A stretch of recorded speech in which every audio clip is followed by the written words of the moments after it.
Welcome to the Esoteric Scholar.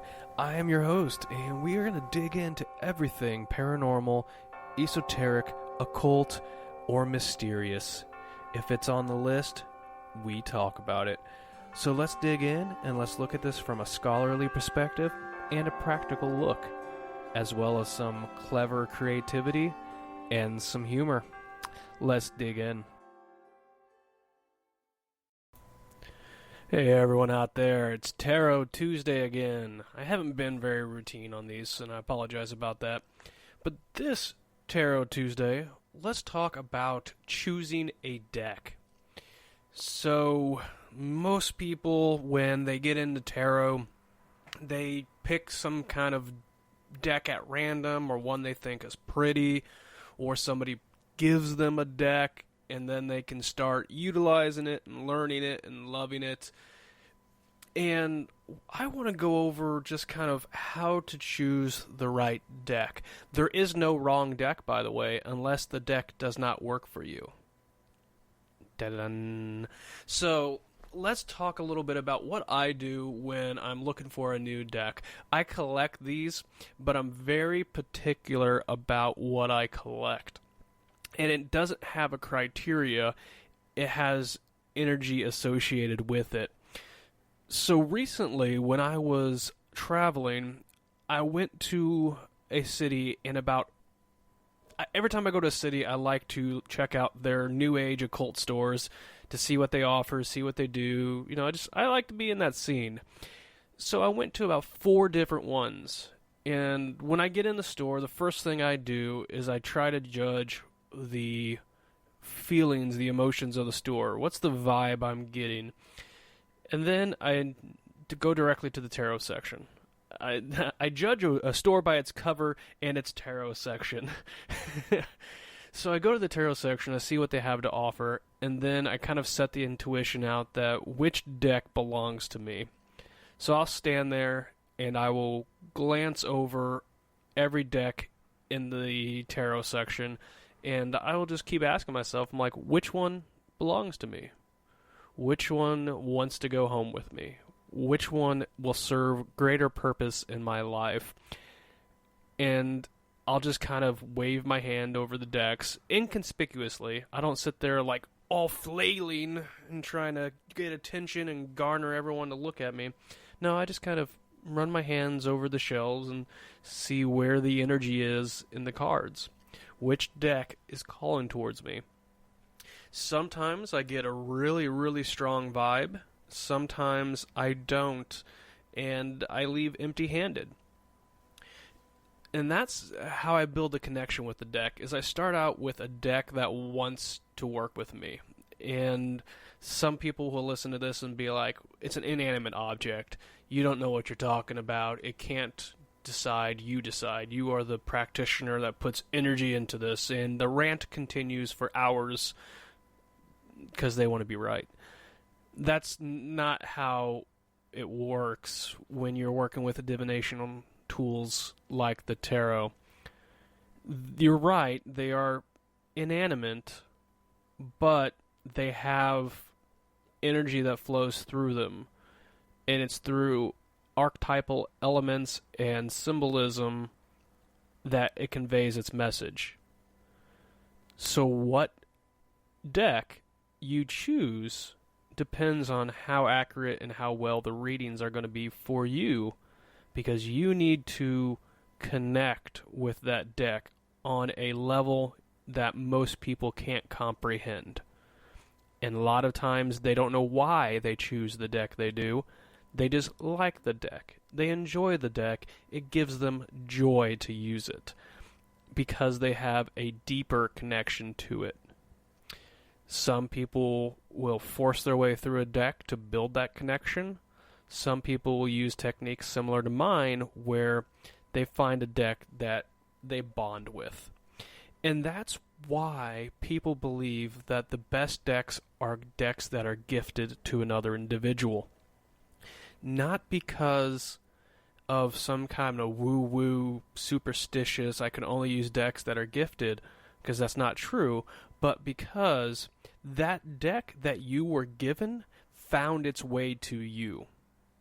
End of story.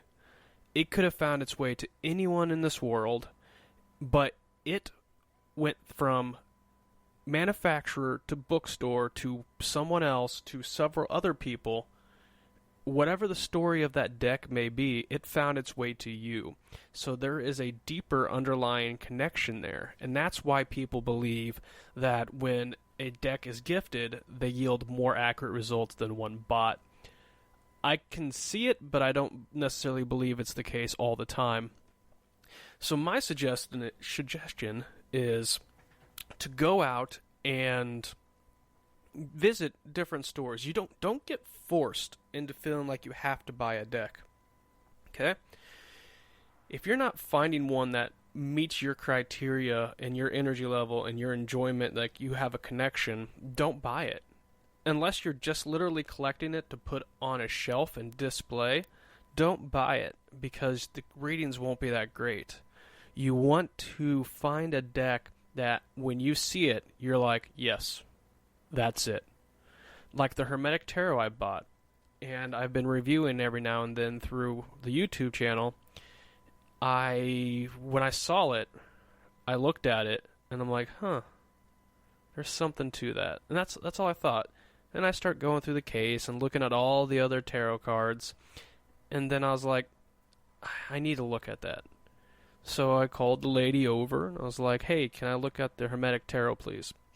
And she's like, yeah, sure. She's like, and then she starts explaining to me that so many people return them because it's not what they think, and I start looking through the cards because sometimes they have a demo deck where you can thumb through them, and as soon as I touch that card, I'm like, yes, I need this deck. I want it right now. And I have a whole story about that on the YouTube. So you have to find where that connection is. Yes, that's mine. Because I typically only buy esoteric occult related items in that manner. Now separate that from the compulsive buyer, because I am not a compulsive buyer. Like, if there's not an emotional connection, I won't buy. Some people are emotionally connected to everything, and that's something that they need to work out within their subconscious to understand why, and then to find that energy level that says what you need is there, and that is obtained through meditation and focus and deliberation, and even using your logical fallacies to understand why you are an emotionally buying person.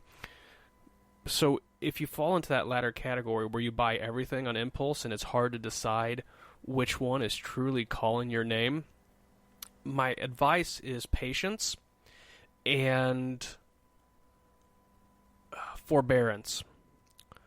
And I mean is to look at something, judge your options, and then put it away.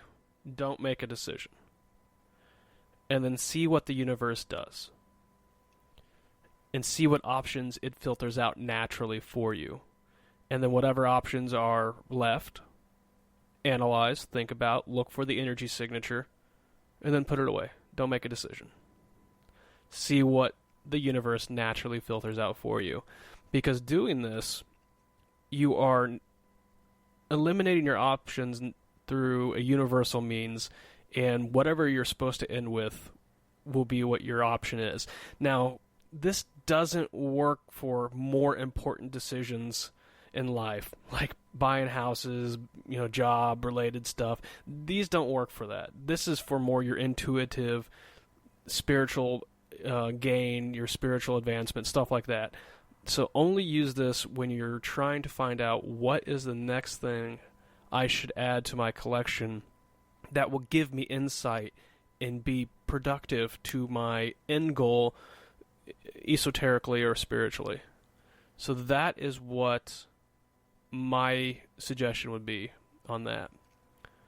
So to recap, what I would do is go to a store, go to many stores, visit as many stores as you can that have tarot cards, and scan the shelves and look for the energy connection with each card. And find the deck that you just say, I can't live without it. Take it. Go home, meditate with the deck, and build that connection with it. that's how I pick my tarot decks. I hope this is helpful, and I hope you like it. Go ahead and leave a review if you can for these podcasts. Head over to our YouTube channel if you want to look for more visual aids on tarot reading and esoteric studies. Also, go to patreon.com/esotericscholar and sign up for $1 a month. We're building an online community that can really look for your help in helping us. And we'll even have merch come in soon for that. So I appreciate everything that you guys do as listeners. And I hope we continue to build a connection between each other. Thank you guys. And I appreciate all that you guys do. Bye. Welcome to the Esoteric Scholar. I am your host, and we are going to dig into everything paranormal, esoteric, occult, or mysterious. If it's on the list, we talk about it. So let's dig in and let's look at this from a scholarly perspective and a practical look, as well as some clever creativity and some humor. Let's dig in.